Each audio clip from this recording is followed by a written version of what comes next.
People say betrayal is like a knife in the back, but mine felt more like a very sticky Post-it note slapped directly on my forehead with the words, "Surprise," written in glitter gel pen. My name is Tessa Rowan, and I used to work at a small but ambitious event planning company called Celebrate Good Times. Yes, like the song. And yes, we did have the song stuck in our heads every single day. I was the creative director, the ideas person, the mood board whisperer, and my boss, Fiona, said she couldn't imagine the company without me.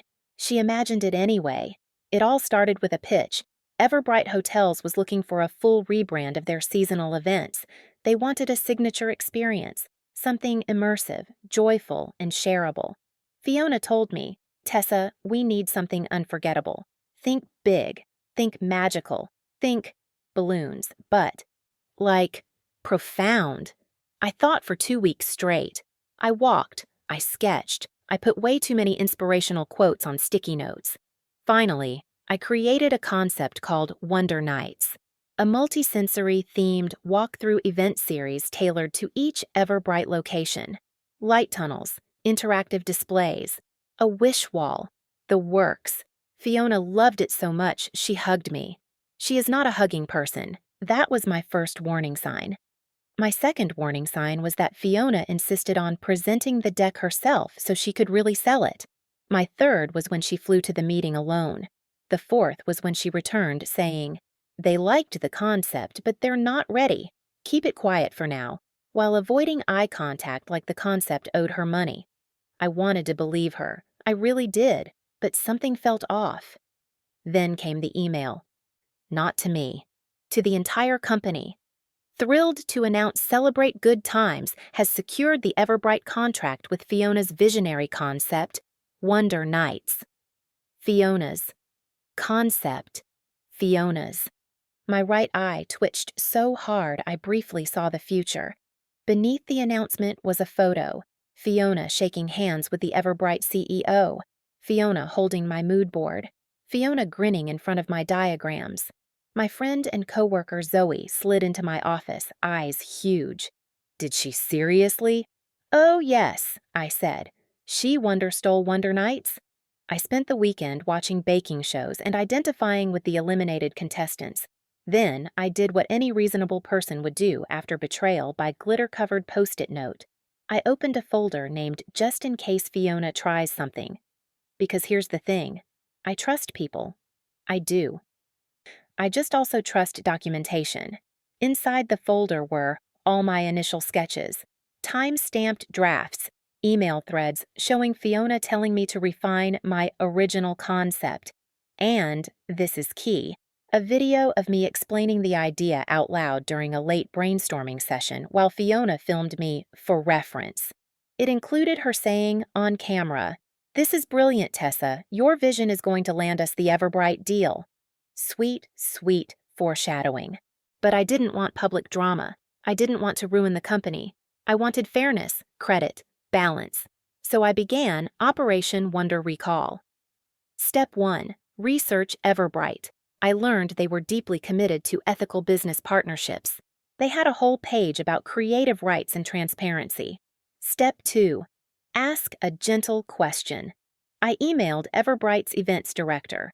A polite note saying I was thrilled about the project and happy to share my design files as the original creator of Wonder Nights. 30 minutes later, she replied, "Original creator? Could we set a meeting?" Step 3. Show the receipts. The meeting was on video. Fiona was there, hair curled to perfection. Everbright's team looked pleasant but confused. "Tessa," the director said, "we're hoping you can walk us through your role in developing Wonder Nights." Fiona jumped in. "Oh, she assisted. I guided the vision, but she handled small details. You know, layouts, sketches, execution, the creative busy work." Busy work. I clicked Share Screen. Up popped my mood boards with creation dates, progressive drafts, Fiona's email instructing me to keep polishing your concept, and finally, the incriminating video where Fiona herself says I created it. Everyone went silent. Fiona's face froze like she'd been unplugged. The Everbright director blinked. "Fiona, we were under the impression this was your concept." Fiona opened her mouth, but only a sound like mhuff came out. The director turned to me. Tessa, we would be honored if you led Wonder Nights. Your vision clearly shaped this. Fiona regained speech. Well, hold on. No, the director said, smiling politely. But not. We insist. Fiona was removed from the Everbright account within 24 hours. I wasn't fired. HR very much wanted to avoid that lawsuit. But I got a formal apology and a private office while we reorganize responsibilities. Then came the twist I didn't see. Everbright offered me a position, a senior creative role, higher pay, a team, ownership of Wonder Nights, and a clause ensuring all concepts I created would be credited publicly. I accepted. When the announcement went live, Zoe texted me, "Girl, you pulled a corporate Cinderella arc." I sent her 3 sparkle emojis. 6 months later, Wonder Nights opened in 3 cities. People loved it. The wish wall went viral. A grandmother told me it felt like walking through a dream you forgot you had. I cried in a storage closet for 10 minutes. Fiona tried to congratulate me once at a conference, but it came out sounding like she'd swallowed an ice cube. We're not friends. We're not enemies. We're just 2 people who both learned something. She learned that stealing credit has consequences. I learned that revenge can be extremely polite and extremely effective. Now, above my new desk sits a framed Post-it, blank except for 2 words I wrote myself.